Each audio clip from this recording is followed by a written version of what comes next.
Buenos días, hermanos, que el Señor les bendiga a cada uno de ustedes. Yo sé que hay pequeños cambios que hemos hecho, vamos a ver cómo funcionan. La idea de los cambios es poder promover el orden y el disfrute también del culto. Sí, así que la idea es esa, ¿no? A veces habían las personas en medio de la predicación o antes de que se termine la predicación ya estaban levantándose para ir al refrigerio. Ahora la idea es que nadie se levante, que todos duren hasta el final del culto. Esa es la idea, ¿no es cierto?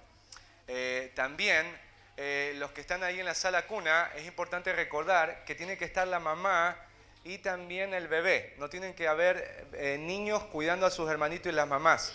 Porque la idea de la sala cuna es que las mujeres tengan un espacio para que puedan escuchar mejor la palabra de Dios sin la incomodidad de que están acá con el bebé y el bebé quiere jugar. Así que, hermana, si usted está escuchando en la parte de allá, dedíquese a escuchar y a tratar de escuchar lo que Dios tiene para decirle y no converse con las compañeras que están ahí en ese cuarto con usted. No es tiempo de conversa, charla y mates. Escucha la palabra de Dios. Escucha la palabra de Dios.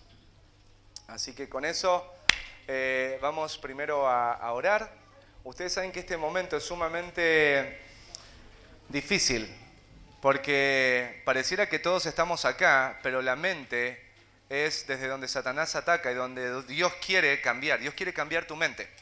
Y la única forma de cambiar tu mente es a través de la exposición de las palabras. Ahí en el devocional dice, la exposición de tus palabras alumbra. En la oscuridad, ¿qué hace una luz? Te permite la luz ver lo que hay en la oscuridad. La palabra de Dios le permite a las personas ver lo que está pasando en su corazón, entender por dónde caminar y cómo caminar. Pero si tú no te esfuerzas, ¿no?, por escuchar, yo estuve estudiando 12 horas. Ahora imagínate el esfuerzo que tengo que hacer para lograr entender lo que Dios dice en el pasaje. Y tu esfuerzo debe ser el escuchar. Yo tengo que interpretar fielmente las Escrituras y tú tienes que escuchar fielmente para que fielmente puedas obedecer. Un día vas a rendir cuenta por lo que escuchaste. Esta palabra un día te juzgará, no la mía, sino la del Señor. Así que vamos a orar para que el Señor nos dé la gracia a todos para escuchar y meditar en la verdad. Amado buen Dios y Padre, te queremos dar muchísimas gracias por todo esto que nos permites disfrutar, que es el estar con la iglesia, el adorarte, el celebrar tu gracia a través de todo lo que haces en cada hermano y hermana. También gracias, Señor, porque tú eres un Dios que se revela de manera completa, de manera entendible, de manera, Señor, fiel a través de las Escrituras. Señor, danos de tu gracia hoy para poder escuchar atentamente. Danos de tu gracia para que nuestro corazón no sea un corazón como el de Faraón o el corazón de tantas personas que escucharon la verdad, pero esa verdad no hizo nada en sus corazones porque no la recibieron con fe. Danos de tu gracia, Señor, para que frente a esa verdad tu Espíritu Santo traiga convicción y tú nos muestres, Señor, a través de tu Espíritu, qué área de nuestra vida tú quieres cambiar, qué pensamiento quieres cambiar, qué decisiones quieres cambiar. Ten misericordia de nosotros, Señor, en esta hora te necesitamos. En Cristo Jesús te pedimos estos favores y te agradecemos. Amén. ¿Ustedes creen que existe la iglesia perfecta? Bueno, si estás acá por varios años te darás cuenta que no es perfecta esta iglesia y ninguna iglesia es perfecta. Para ejemplo, tenemos la iglesia de los Corintios. Era una iglesia a la que Dios había bendecido con todo lo que necesitaban como para que ellos sean una luz en medio de la oscuridad. A los corintios no les faltaba nada. Dios les había dado todo de manera generosa. Pero el apóstol Pablo, que había fundado esta iglesia, va a escribir una carta para que en esta iglesia se puedan ordenar y corregir varias cosas que estaban permitiendo y sucediendo. Uno de esos desórdenes era que los hermanos estaban utilizando su libertad cristiana para hacer algo que traía tropiezo a otros hermanos. Y el apóstol Pablo se va a tomar 3 capítulos para hablar de ese desorden y corregirlo. Miren, ahí en el capítulo, vamos a 1 Corintios.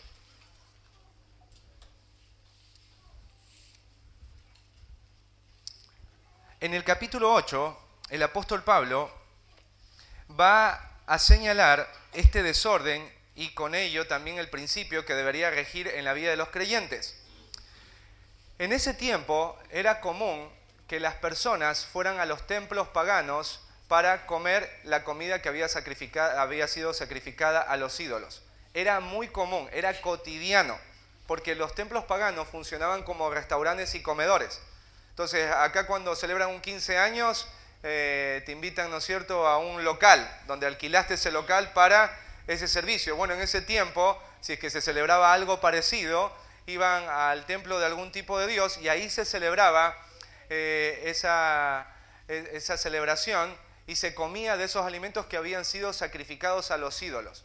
O sea, era tan común esto de la comida sacrificada a los ídolos que prácticamente era muy difícil encontrar algo que no hubiese sido sacrificado a los ídolos.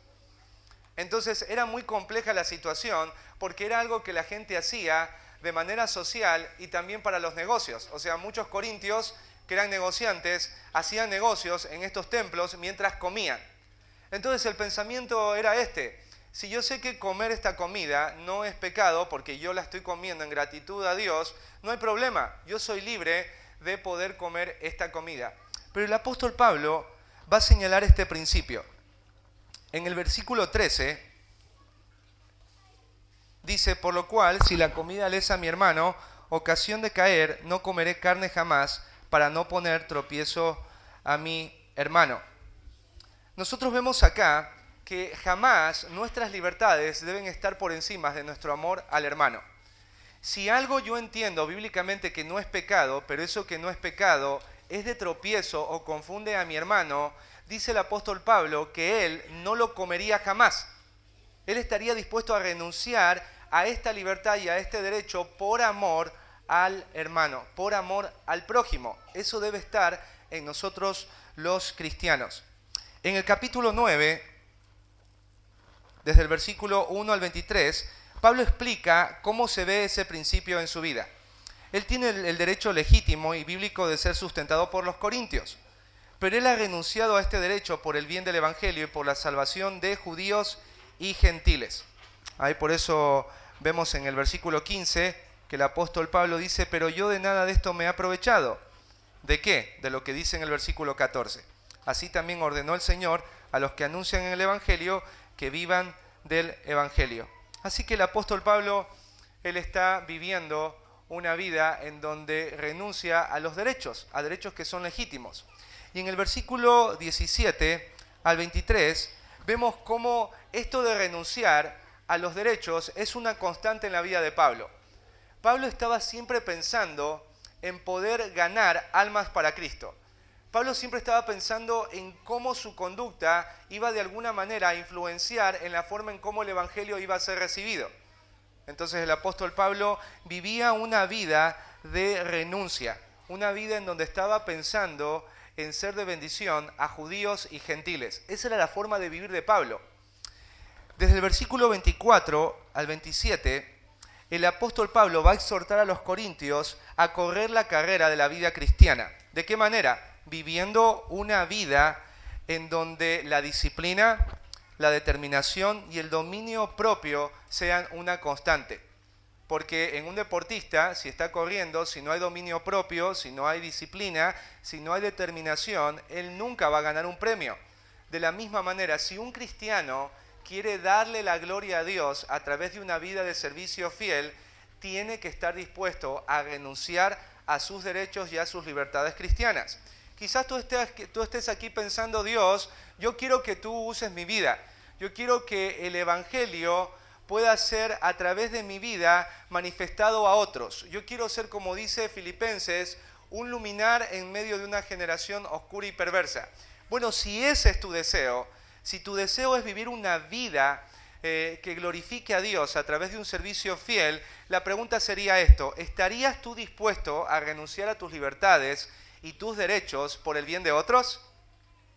Si la respuesta es no, bueno, el apóstol Pablo por eso menciona acá en el versículo 27 que él golpea su cuerpo y lo pone en servidumbre.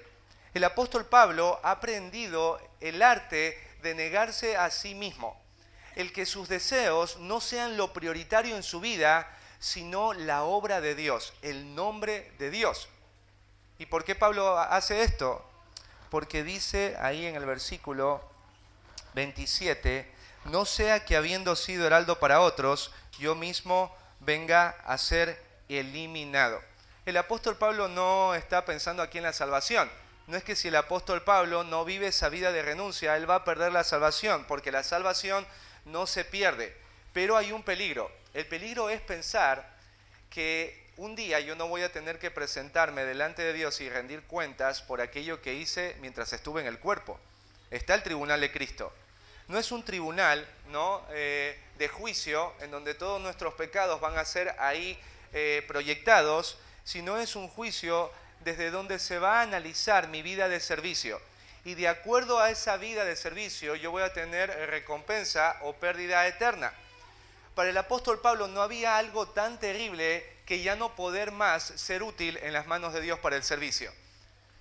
Hay hombres que cuando su patria los necesitaba, ellos deseaban de manera apasionada poder ir a la guerra para defender a su patria, para alzar la bandera y poder enorgullecerse de haber bendecido a todos los ciudadanos de esa patria.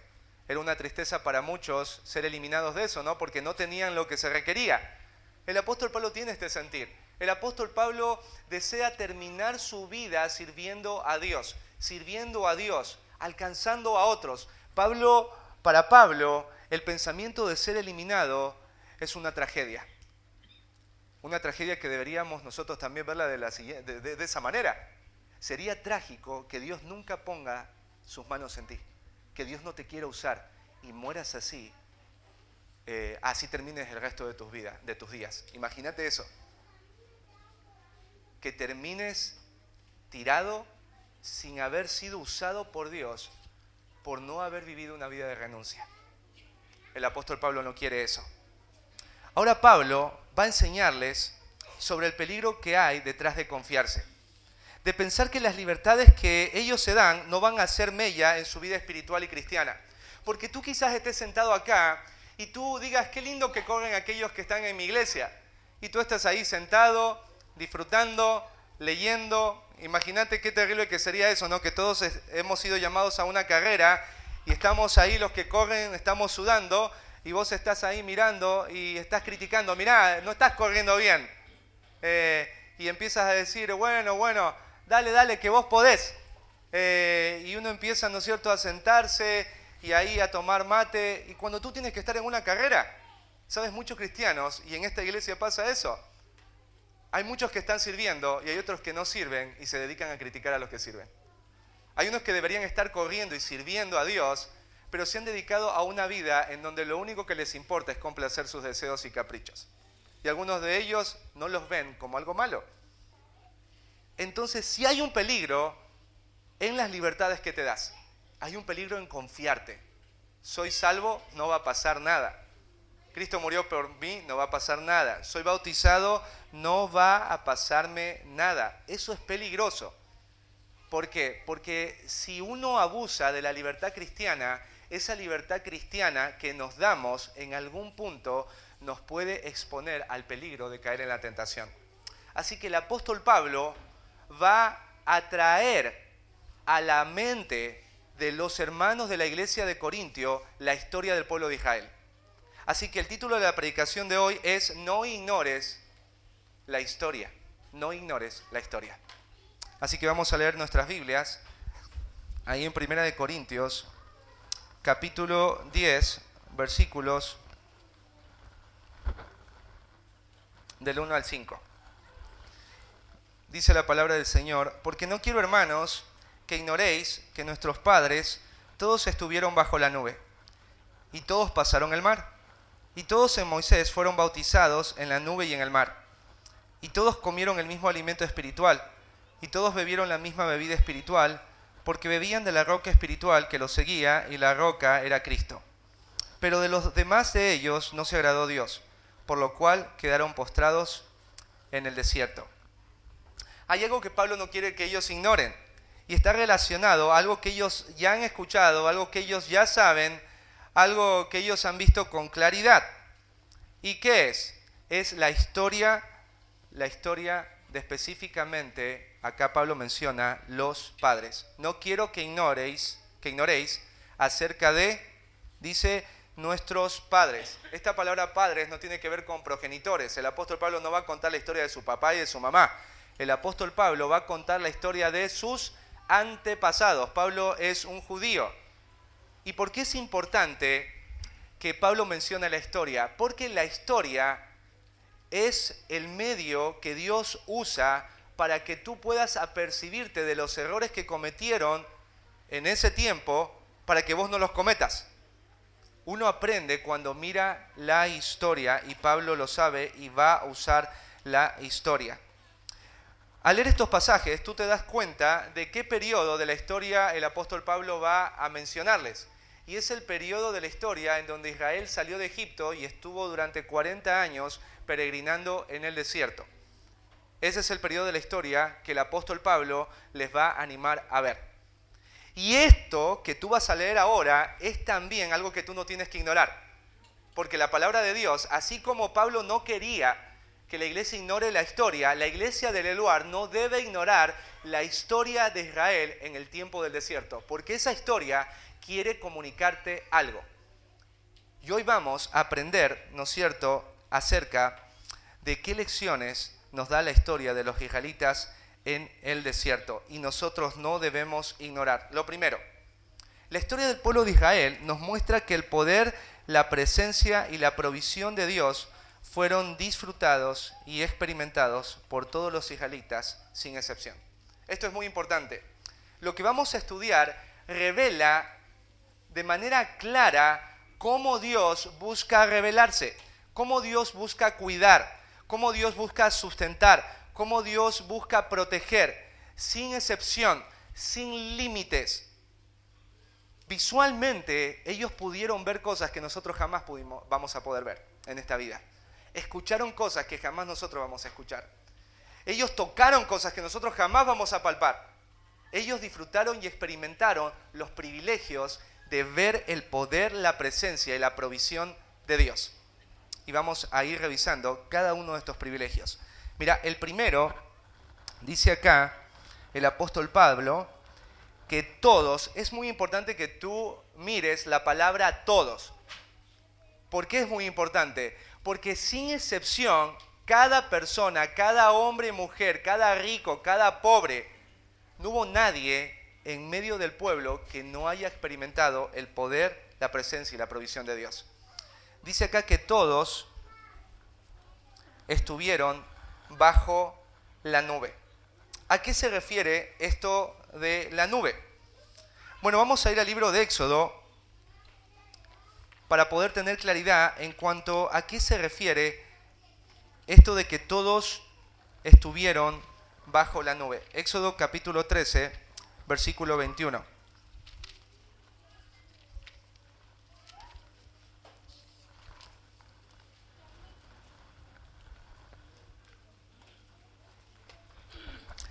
En el versículo 17 nos dice acá Moisés que Faraón dejó ir al pueblo de Dios. Y que Dios empezó obviamente a guiar al pueblo hacia donde tenían que ir. El pueblo no caminó sin rumbo y sin dirección. Había un rumbo y había una dirección. Dios estaba acompañándolos. La pregunta es, ¿de qué manera nosotros podemos ver la guía y la dirección que Dios le estaba dando al pueblo? Era por medio de la nube, una nube real, una nube que se podía ver, una nube que milagrosamente Dios puso para un propósito. Y lo leemos ahí en el versículo 21. Y Jehová iba delante de ellos de día en una columna de nube para guiarlos por el camino, y de noche en una columna de fuego para alumbrarles, a fin de que anduviesen de día y de noche. Así que Dios puso una nube para guiarles. Imagínate 2 millones de personas y más mirando una tremenda nube producida milagrosamente por Dios que se iba moviendo porque Dios estaba guiando a su pueblo hacia la tierra prometida. Debe haber sido maravilloso, ¿no? Ver una nube que te está guiando y saber que Dios está allí. moviendo sus dedos para llevar de manera fiel al pueblo por un camino seguro. En el versículo 22 nos explica que esta nube no estuvo de manera intermitente en esos 40 años. No es que un día sí, un día no, en verano no estuvo, en invierno sí. Esta nube estuvo durante todos esos 40 largos y difíciles años. Miren el versículo 22, dice: nunca se apartó de delante del pueblo la columna de nube de día, ni de noche la columna de fuego. Entonces tu hijo, tu bebé, nacía a los 3 años, mamá, ¿qué es eso? Y tú le explicabas, Dios guiar a través de la nube. Todos los que nacían iban viendo eso, mamá, ¿y esta nube que nos da sombra, que nos guía? Esa nube está desde que Dios nos sacó de la esclavitud. Dios está en medio nuestro. Qué increíble, ¿no? Era visualmente maravilloso, ¿no? Ver algo como eso.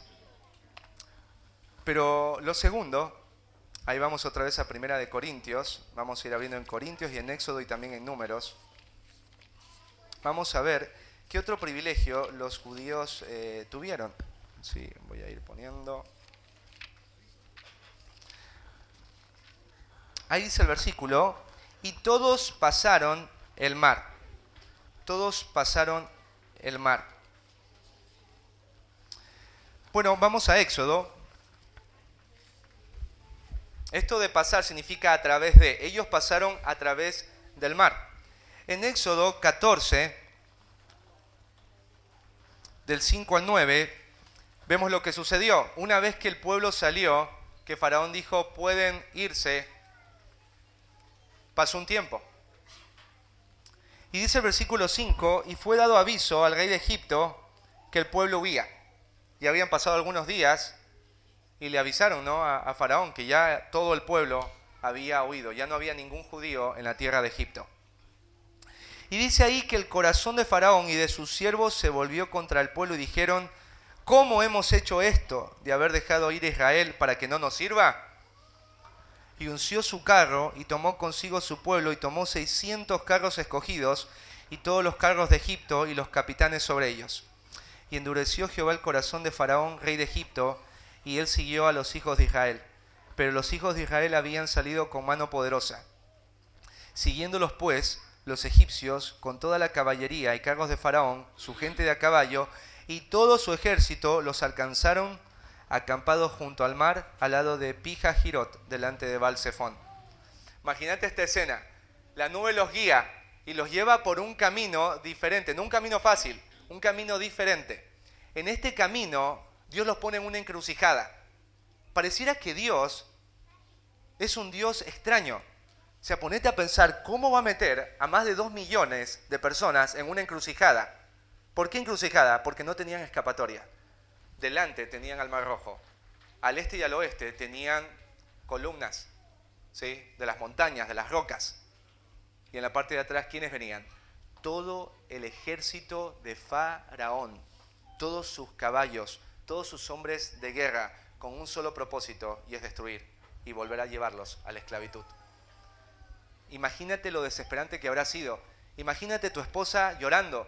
Imagínate ahí tus hijos, papá, ¿qué va a pasar con nosotros?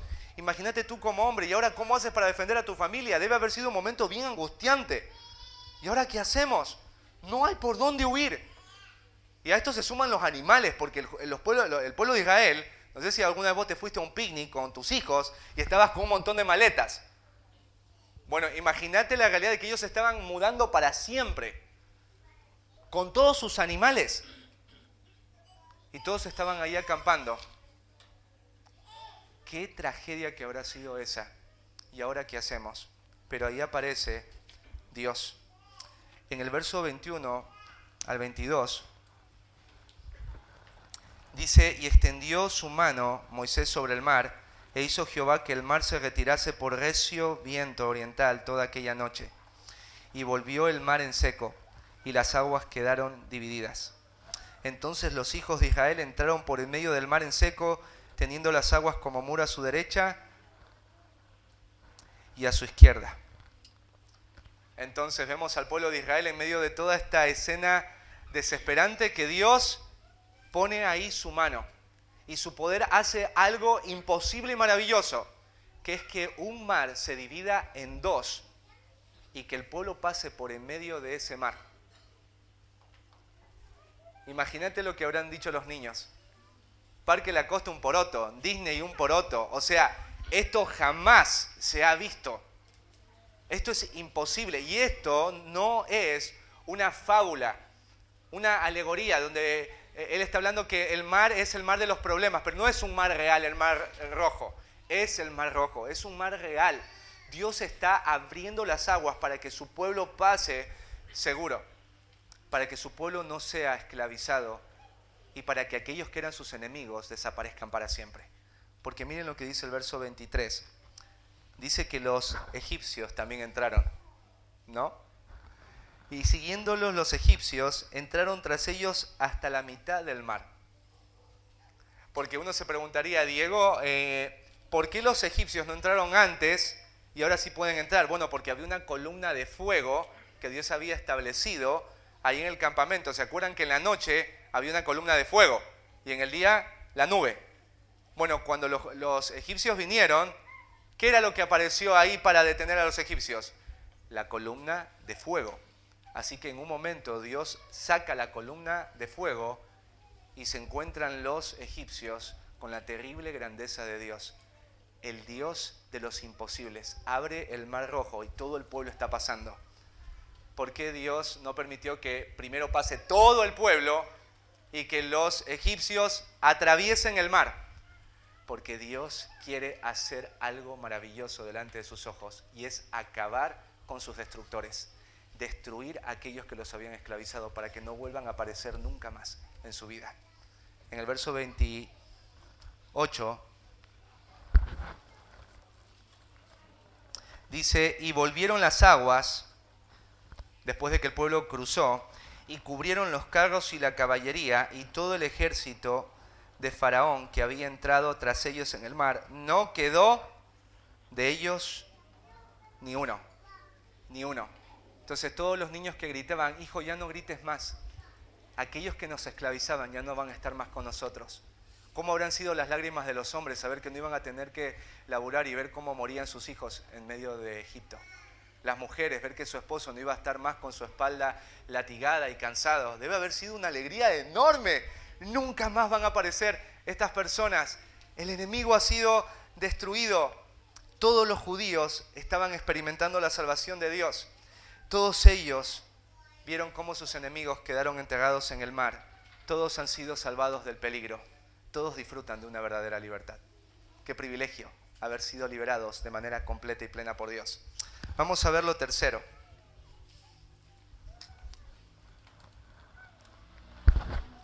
Ahí en el versículo 2, y dice, y todos en Moisés fueron bautizados en la nube y en el mar.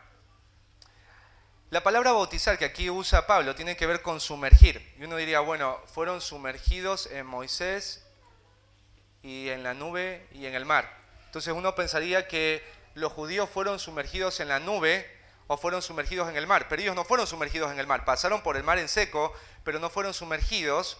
Pero el punto acá está relacionado a una realidad que nosotros entendemos con el bautismo.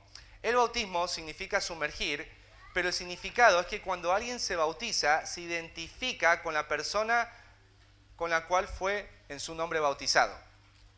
Por ejemplo, ahí en Romanos, no lo busquen, dice que nosotros fuimos unidos a Cristo por medio del bautismo. Nosotros fuimos bautizados en el nombre de Jesús. Y cuando somos bautizados en el nombre de Jesús, ¿con quién nos identificamos al bautizarnos? ¿A quién reconocemos cuando nos bautizamos? A Jesús. Nos identificamos con Él en el sentido de que Él es nuestro Señor, Él es nuestra autoridad y estamos unidos completamente a Él. Acá el apóstol Pablo menciona que los judíos, todos los judíos, ahora estaban unidos a Moisés.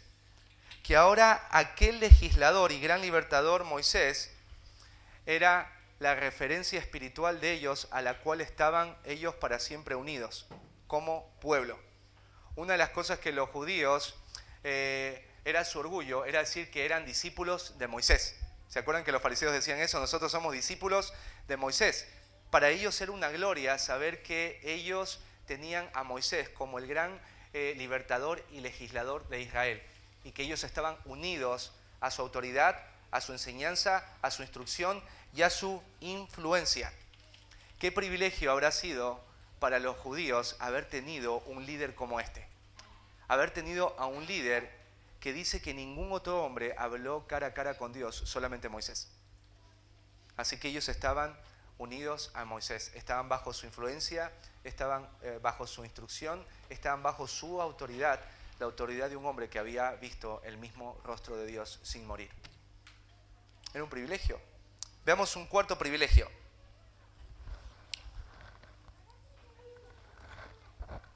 Dice acá, en el versículo 3, y todos comieron el mismo alimento espiritual y todos bebieron la misma bebida espiritual. Aquí vemos la provisión de Dios. Dice que todos comieron del mismo alimento. ¿Qué hacían más de 2 millones de personas en el desierto, sin chacras, sin patios, sin pastos, sin una tierra fértil, para sobrevivir 40 años? Bueno, Dios los alimentó. ¿Con qué los alimentó? Vamos ahí a Éxodo 16:4. Ya conocen la historia, pero aquellos que están acá y quizás no han leído esto, es bueno que lo lean y sepan que esto sucedió. Éxodo 16:4 dice, y Jehová dijo a Moisés, he aquí yo os haré llover pan del cielo, y el pueblo saldrá y recogerá diariamente la porción de un día para que yo lo pruebe si anda en mi ley o no. Así que Dios les da el maná. Cada día llovía maná en el campamento y salían las mujeres y los hombres a recoger de acuerdo a su necesidad el alimento para cada día. Así que la milanesa de maná, el budín de maná, el pan de maná, ellos comían de Dios directamente. Imagínate lo que habrá sido ese pan. ¿Cómo crees que habrá sido ese pan? La Biblia describe como un pan de nobles. Mira, vamos ahí al Salmo 78:25.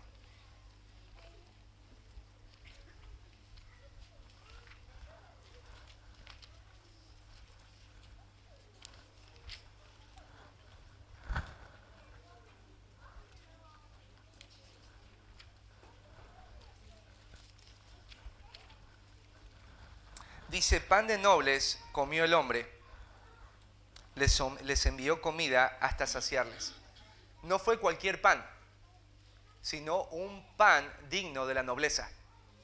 La nobleza no comería cualquier tipo de pan, sería con una harina fina, con ingredientes finos, sería delicioso en gran manera, esponjoso, tierno, delicado.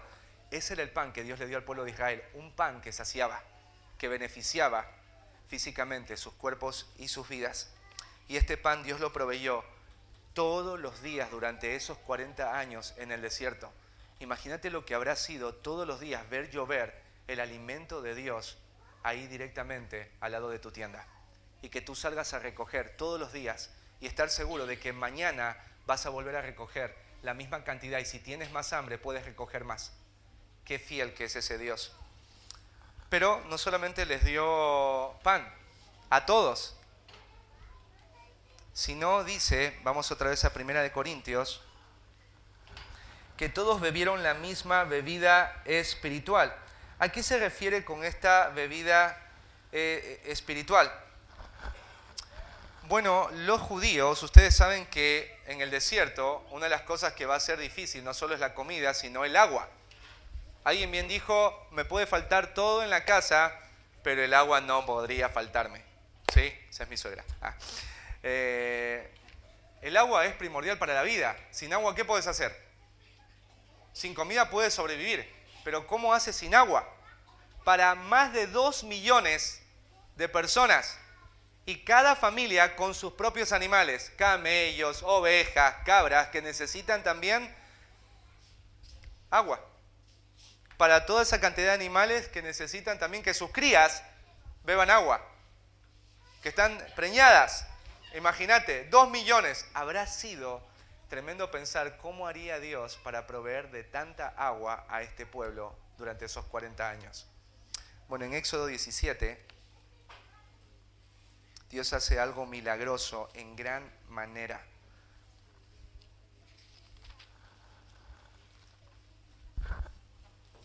capítulo 17, versículo 6, dice: He aquí yo estaré delante de ti, allí sobre la peña en Horeb, sobre una roca en Horeb, una gran masa de roca, y dice: golpearás la peña y saldrán de ellas agua y beberá el pueblo. Así que los judíos estaban bebiendo agua directamente de una roca. O sea, ponete a pensar cuánta agua le puede salir a una roca. O sea, si uno está en una cascada, ¿no es cierto? Uno pensaría que las rocas que están al lado de la cascada, algo de agüita va a salir de la roca. Pero una roca seca, una gran masa de roca, ¿cómo podría tan solo dar un pequeño chorro de agua? Ninguno. Dios hizo posible que de la roca seca salieran, no dice un poco de agua, fuentes de agua salían para alimentar al pueblo, ¿no? Para que el pueblo satisfaga su sed, para que los animales satisfagan su sed y no mueran. ¿Durante cuántos años? 40 años. 40 años. Así que todos los israelitas disfrutaban de un agua clara, pura, de un agua que nosotros jamás beberemos, porque toda nuestra agua de alguna manera está contaminada. Era un agua que literalmente no sabía a nada, pero era deliciosa, porque el agua deliciosa no tiene que saber a nada. Y todos la probaron, todos la bebieron, todos la disfrutaron, todos saciaron su sed en el calor con esa agua, todos lavaron cosas en su casa con esa agua, todos alimentaron a sus animales con esa agua, todos regaron sus plantas o lo que tenían con esa agua, se bañaban con esa agua. Imagínate todo lo que puedes hacer. Si eran argentinos, todos los mates con esa agua. Todas las familias. No había otra marca, era el agua de la Peña de Horeb. Era la mejor agua. Qué privilegio comer y vivir directamente de la misma mano de Dios. Todos los días, imagínate. Por último, el apóstol Pablo menciona el privilegio más grande. Este es el privilegio más grande. Mirá, dice acá: porque bebían de la roca espiritual que los seguía, y la roca era Cristo. Esta roca que les daba agua a todos ellos, más de 2 millones de judíos, con sus animales, era una roca que los seguía. O sea, a donde ellos se movían, la roca se movía. Imagínate qué impresionante. ¿No debería admirarnos? Dios hace imposibles. Así que ellos se movían 10 kilómetros y ahí veían todos la roca cómo se movía. Habría sido re impactante eso. Imagínate un terrible container ahí, moviéndose. Papá, ¿qué es eso? El agua. Dios la está haciendo mover. Ellos veían el poder de Dios diariamente. O sea, jamás personas por tanto tiempo vieron de manera tan contundente y plena la mano, la provisión, pero acá vemos la presencia de Dios. Porque acá menciona algo interesante, no sé si vos ahí lo logras ver. Dice que la roca que los seguía era Cristo. O dice, pero si era una roca literal, ¿cómo puede ser esta roca literal Cristo? Bueno, no significa que la roca era Cristo, sino que el Cristo preexistente estaba ahí con ellos, su presencia, para hacer que de esa roca fluyeran aguas. O sea, esa roca les daba todos los días aguas porque Cristo, el Hijo Eterno de Dios, estaba con ellos durante esos 40 años alimentándolos. Cristo no empezó a visitar al pueblo de Israel en Jerusalén, sino ahí cuando estaban en el desierto. Ahí en la peregrinación estaba Cristo Jesús proveyendo todo lo que necesitaban, protegiéndolos de sus enemigos, acompañándolos y guiándolos durante todo el viaje. Cristo estaba allí presente, la presencia de Dios. Esa roca se movía porque Cristo estaba allí. Ese maná caía porque Cristo estaba allí, era una fuente espiritual la que la proveía. ¿Qué más podían pedir? Yo pensando en todo esto, frente a tantos privilegios, uno pensaría que este pueblo era un pueblo cercano, un pueblo fiel, ¿no es cierto? Que todo esto afectó su vida de manera plena y positiva. Pero ¿saben qué? La historia lamentablemente nos muestra una segunda lección que no podemos ignorar. Quizás tú estés aquí pensando, Diego, si yo viera a Dios en mi vida, si yo pudiera ver alguna señal en mi vida de que Dios está, si yo pudiera ver la provisión de Dios, la guía de Dios, pero de una forma que nunca he visto, yo creo que algo cambiaría en mí. Yo creo que algo empezaría a brotar nuevo en mí. Mi actitud hacia Dios sería diferente, mi actitud hacia la vida sería diferente. Pero no. Esto es lo que nos muestra la historia. El poder, la provisión y la presencia de Dios experimentados. Ellos no lo vieron, lo experimentaron. Ellos comieron y bebieron. Ellos escucharon, ellos palparon. Ellos experimentaron el poder, la provisión y la presencia de Dios. Pero eso no aseguró que ellos vivan una vida que agrade a Dios. Dios estaba tan cerca de ellos. Dios le daba de todo lo que ellos necesitaban. Dios había destruido a sus enemigos. Ellos estaban siendo guiados por Moisés, el gran libertador y legislador, al cual estaban unidos. Uno pensaría que este pueblo ahora iba a ser un pueblo obediente, un pueblo agradecido y complacido con su Dios, que esté dispuesto a servir a Dios. La verdad es que no. Aquí Pablo menciona que la mayoría de ellos no agradó a Dios. Esta palabra agradar significa que Dios no podía deleitarse en ellos. Dios no podía hallar placer en este pueblo que le había salvado. ¿Sabes lo que dice en Números 14:11?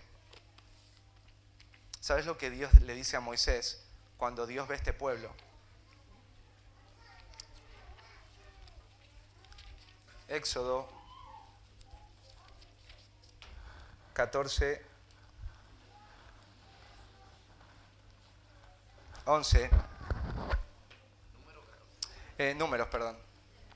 Números. Ahí yo me fui a Éxodo. Números 14:11. Mira lo que Dios le dice a Moisés. ¿Hasta cuándo me ha de irritar este pueblo? ¿Hasta cuándo este pueblo va a seguir enojándome? ¿Hasta cuándo no me creerán con todas las señales que he hecho en medio de ellos? ¿Hasta cuándo no me creerán? ¿Hasta cuándo seguirán con un corazón tan incrédulo y rebelde? ¿Hasta cuándo seguirán con el corazón tan duro, viendo todas estas señales, todos estos cuidados, todas estas guías, toda esta fidelidad, toda esta presencia? ¿Hasta cuándo ha de irritarme este pueblo? Eso pasa por el corazón de Dios. Nada de lo que Dios les daba, nada de lo que Él hacía parecía que fuera suficiente como para que ellos se dobleguen. Tenían todos los privilegios que uno pudiera querer tener para vivir una vida cristiana, una vida espiritual, digna, agradable a Dios. Sin embargo, su vida solo producía ira divina. Si tú te lees la historia de los israelitas en Números, es continua queja, continua desobediencia, continua incredulidad, disfrutando de todos estos privilegios. ¿A qué los condujo este tipo de vida? Y esta es la tercera lección. El poder, la provisión y la presencia de Dios experimentados no nos asegura y no aseguran un buen fin. Tú puedes estar disfrutando de un montón de beneficios y privilegios que nadie tiene espiritualmente y vienen de parte de Dios. Y quizás tú te confíes pensando que vas a terminar bien. Pero la historia nos muestra todo lo contrario. Que aunque ellos disfrutaron de manera plena, de manera generosa y fiel, el poder, la provisión de Dios, ellos terminaron mal, queridos hermanos. Ellos terminaron mal. Solo dos hombres, Josué y Caleb, pasaron a la tierra prometida y pudieron disfrutar de la recompensa de una vida fiel. Todos los demás murieron, dice acá, de una manera. ¿Cuál es la manera? Dice, por lo cual quedaron postrados en el desierto. Sabes que la imagen es tremenda porque es como quedar desmenuzados. Imagínate cuando tú pisas algo y ¿qué pasa? Y se esparce y queda todo desparramado por todas partes. Así quedó la gente, esa gente que salió de la esclavitud de manera poderosa, esa gente que fue unida a Moisés, el gran libertador y legislador. Así quedó esa gente que estuvo probando esa bebida espiritual, ese alimento espiritual, que podía ver la presencia misma de Dios en medio de ellos. Esa gente quedó desparramada. Esta es una historia que debe afectar a la iglesia de los Corintios, que no deben ignorar, porque si ellos disfrutaron de esos privilegios y fueron el pueblo de Dios, no pudieron evitar el ser castigados y el que el juicio de Dios viniera a sus vidas por una vida de desenfreno, por una vida en donde solo estaban pensando no en vivir en esa libertad que Dios les dio del pueblo de Israel para servir y adorar a Dios, sino para servirse a ellos mismos.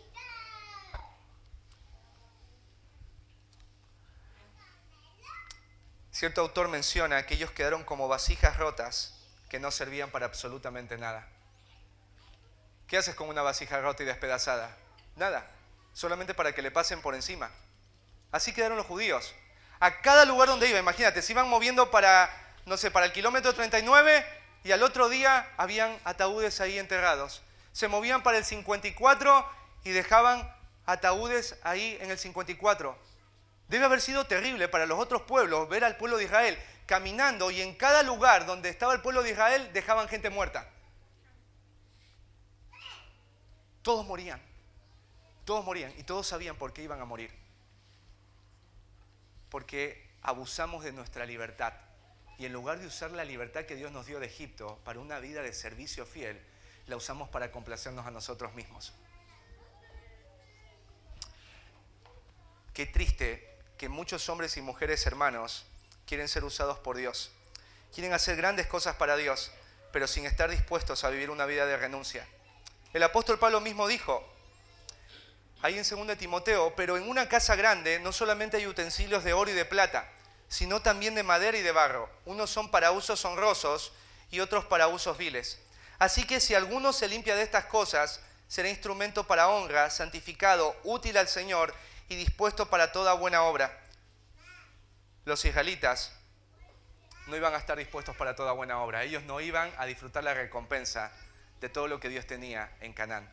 Murieron desparramados ahí en el desierto, en una vida de olvido, en una vida sin sentido, en una vida vacía y hueca.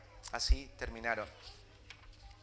Para los corintios habrá sido tremendo mirar la historia y ver que los privilegios espirituales que tienen y experimentan como creyentes no aseguran que ellos no sean eliminados, que ellos no terminen experimentando también el juicio y el castigo divino en esta vida. Y los corintios tenían privilegios mayores como tú tienes privilegios mayores. Ponete a pensar. Los judíos fueron libertados de los egipcios, pero nosotros y los corintios disfrutamos de una liberación más grande, y es la liberación de la esclavitud al pecado. ¿Sí o no? Esa liberación le costó la vida a Cristo Jesús. Los corintios fueron bautizados en el nombre de ¿quién? No de Moisés, sino en el nombre de Jesús. Ellos estaban unidos a Jesús, igual que los judíos en Moisés. Es mayor privilegio ser bautizado en Jesús que en Moisés. Jesús es Dios, Moisés no. Los corintios participaban de la cena del Señor, en donde participaban del pan y de la copa que simbolizan el sacrificio que les dio vida y salud eterna. Los judíos en el desierto participaban ¿de qué? De comida y bebida espiritual. Nosotros, cuando participamos de la cena del Señor, recordamos que esa carne y ese cuerpo nos alimenta y nos da vida eterna, salud eternas. Es mayor el privilegio. Y Dios mismo nos ha dado la presencia del Espíritu Santo. Cristo envió su Espíritu, que nos guía y nos enseña todas las cosas. Los judíos tenían la presencia de Cristo afuera de ellos. Nosotros la tenemos dentro, en nuestros corazones. Si los corintios participaban de todos estos privilegios, hermanos, debían tener cuidado de confiarse, de pensar que esas libertades que se dan al comer carne sacrificada a los ídolos no los puede llevar a caer en tentación y a terminar siendo eliminados del buen uso que Dios podría darles. Cristian cuando predique les va a hablar, pero yo les voy a poner un ejemplo. Es muy importante que tú entiendas esto. Hay muchos cristianos que dicen, si no es pecado y no dice la Biblia que no lo hago, ¿por qué no lo puedo hacer? Ese cristiano jactancioso, ese cristiano que dice, a mí no me va a pasar nada porque yo soy maduro, ese cristiano en algún momento, por esa forma mala de usar la libertad cristiana, terminará cayendo en tentación y quedando postrado en una vida que ya no es útil más para la obra del Señor. Te pongo un ejemplo.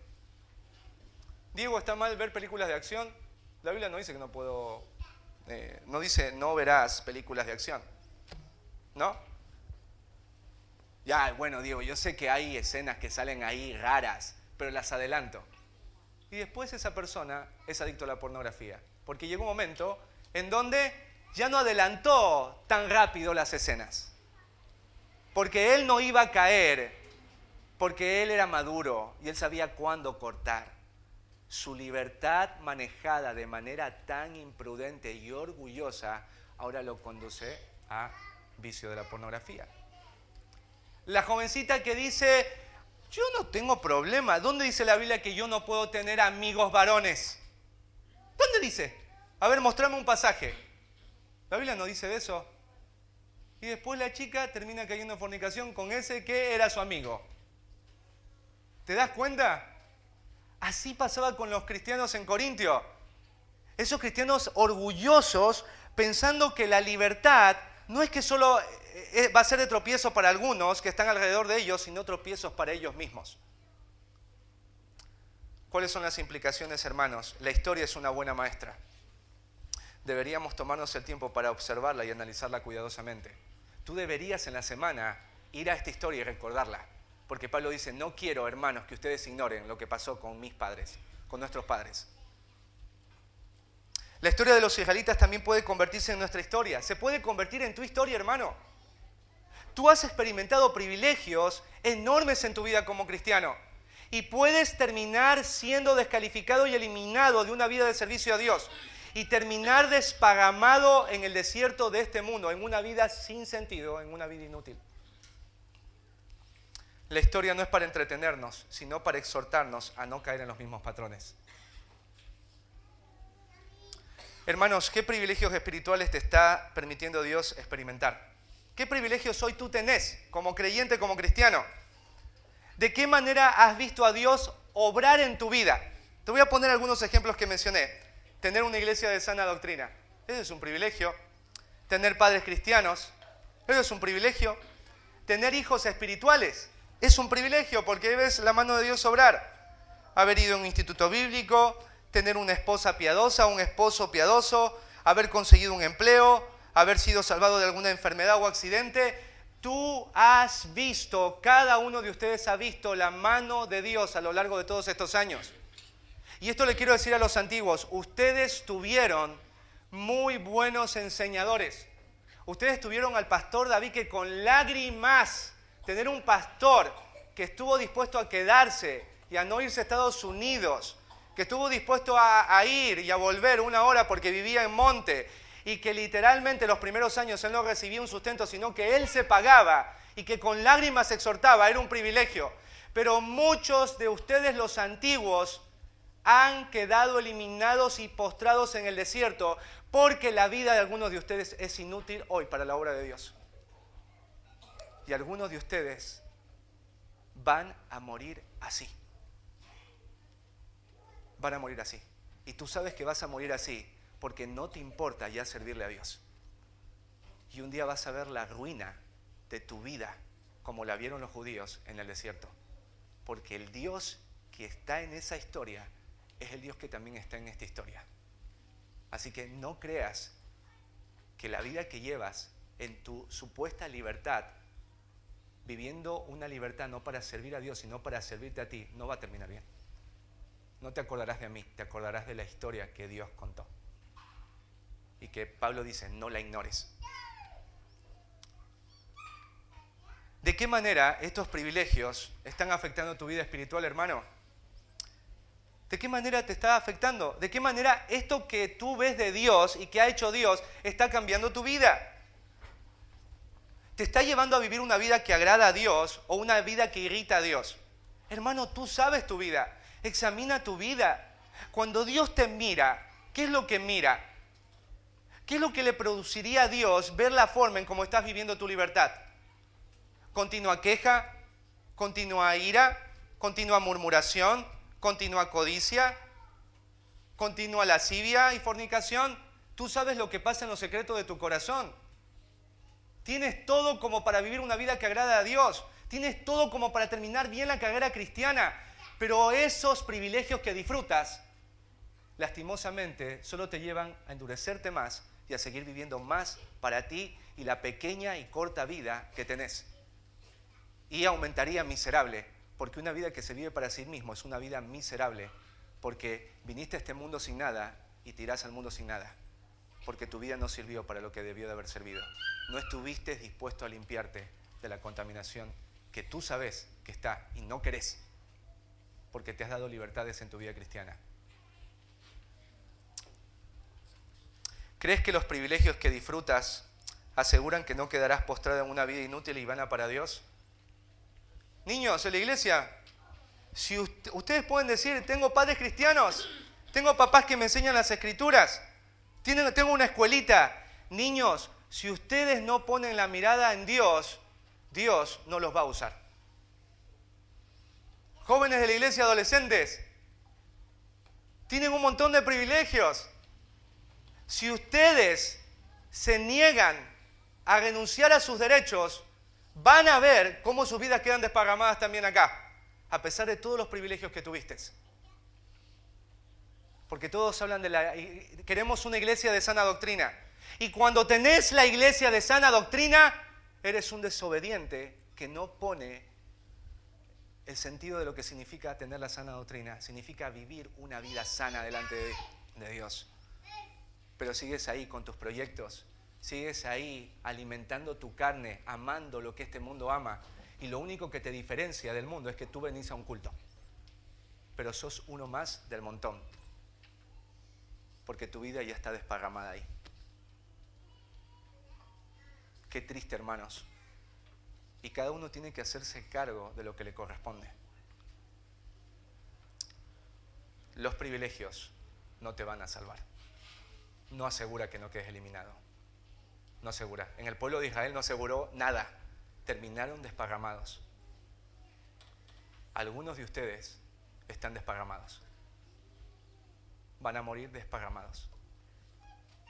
Y aunque me duele, porque algunos de ustedes ya hasta los he visitado, ya nada los puede doblegar. Van a morir así.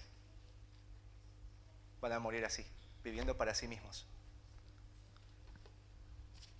Dios no te dio la libertad para eso, para vivir para ti, sino para aquel que murió y resucitó por ti. Así que no ignores la historia. Si la ignoras, esa misma historia se va a repetir en ti. Y en ustedes, niños y jóvenes, todos por igual, porque Dios no hace excepción de personas. Amén. Vamos a ponernos de pie.